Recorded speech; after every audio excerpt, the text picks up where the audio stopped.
now is about how come you're here to talk with me today. Okay, so a little bit of backstory. I'm in the process of a really difficult divorce. That was a surprise, and I'm doing well with coping with that. So that's actually not why I'm coming. It's that I'm doing therapy with it, and I got some awesome support resources. So it's actually been really supported in the journey.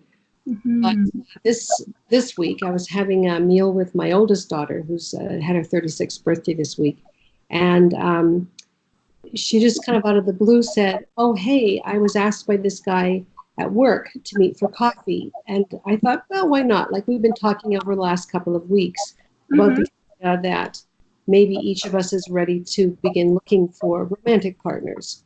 And as soon as I heard the word romance and coffee, I I froze and I couldn't control my face. And I wanted to be really happy and I couldn't. I just froze. Okay, you just froze. Yeah.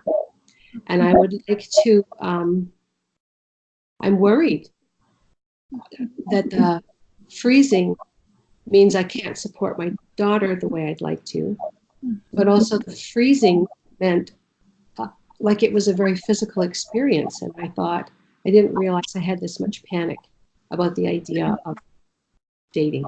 Okay, okay. So Juanita, it sounds like you've had a hard time with this, and I'd like to know a bit more about the freezing.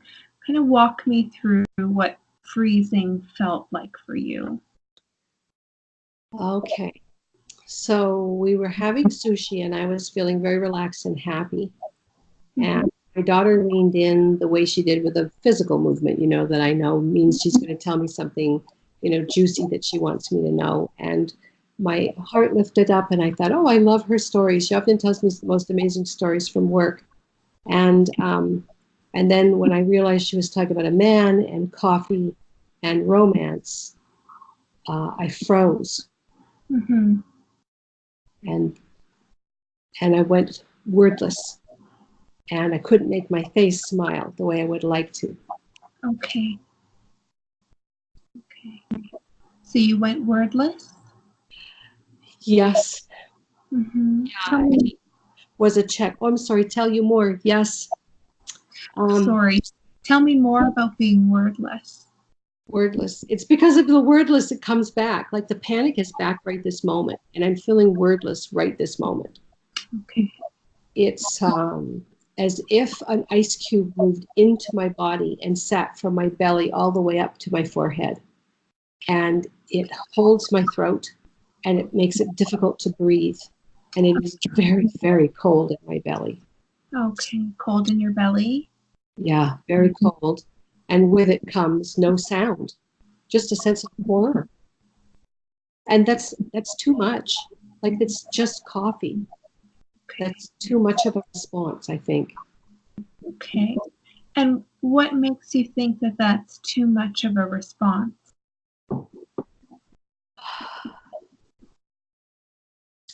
I've done a lot of therapy work, meditation, journaling. I've taken the doors very seriously because I've known a lot of people who freeze in their lives and don't move forward. And I didn't want that to be me. I wanted to somehow embrace it as in life has sidelines and challenges that you couldn't have foreseen. Mm-hmm. You take it in stride and try to grow. And I've taken that so seriously that that's kind of become my life jacket in the process of this really turbulent divorce. So when my daughter says coffee, man, romance, and I freeze and feel like I have an iceberg in my body, that's the opposite of embracing challenge. Okay. Forward, yeah. Okay. Okay. So Juanita, just to make sure that I have this accurately, so when you feel like you freeze, you feel like there's an ice cube in your belly, and you feel some things in your chest, and it feels like it's moving upwards. Is that correct? Yes, actually, you're right. It moves upwards. It's as if a an iceberg hits my belly and the cold water splash comes up and Okay. moves all sound.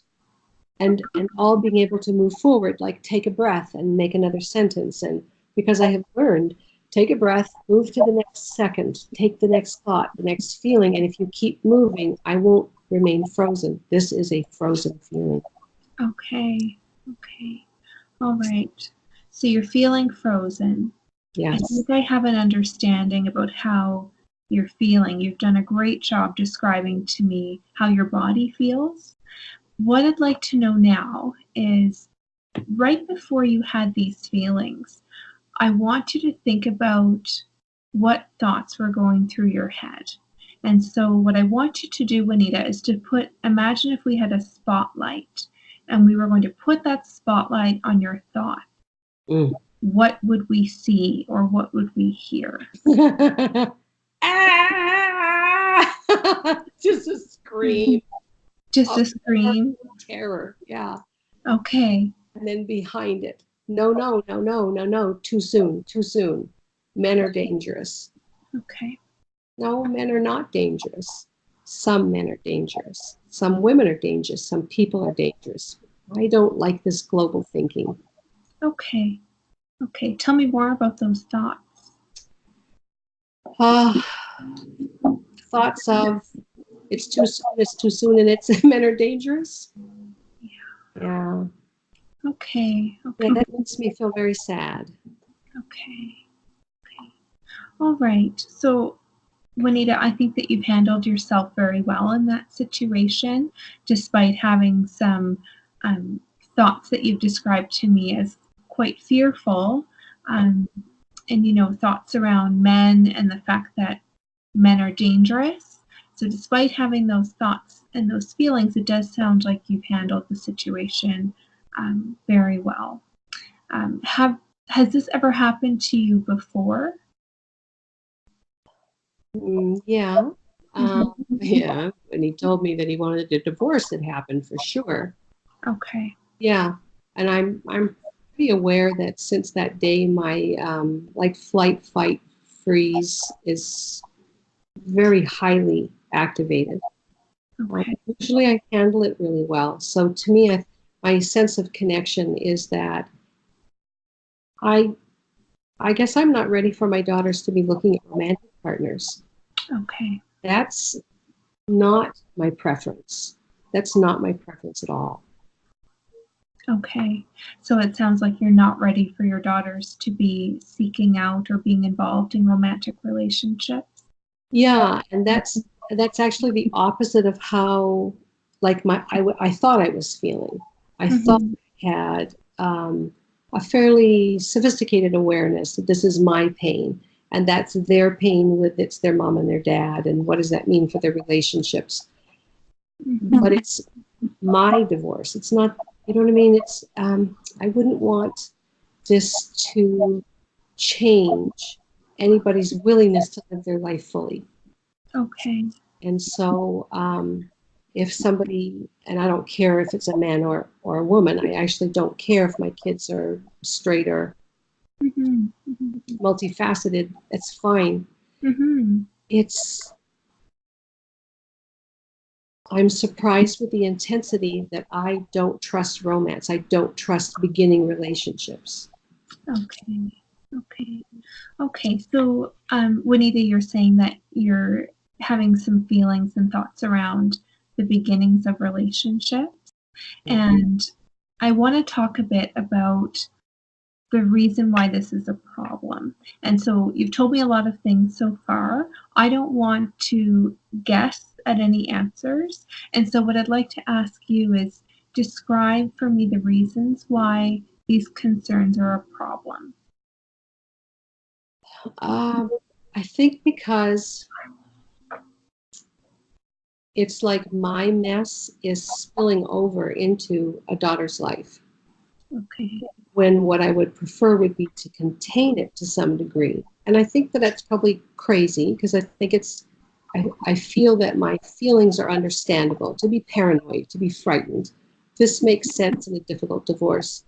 But I don't wish it to spill over into a daughter's life. I would rather sit there and say, coffee, that's wonderful. Well, what do you like about him? What do you see? Is you think this might be something you'd like to pursue? And to just calmly let her tell me her story.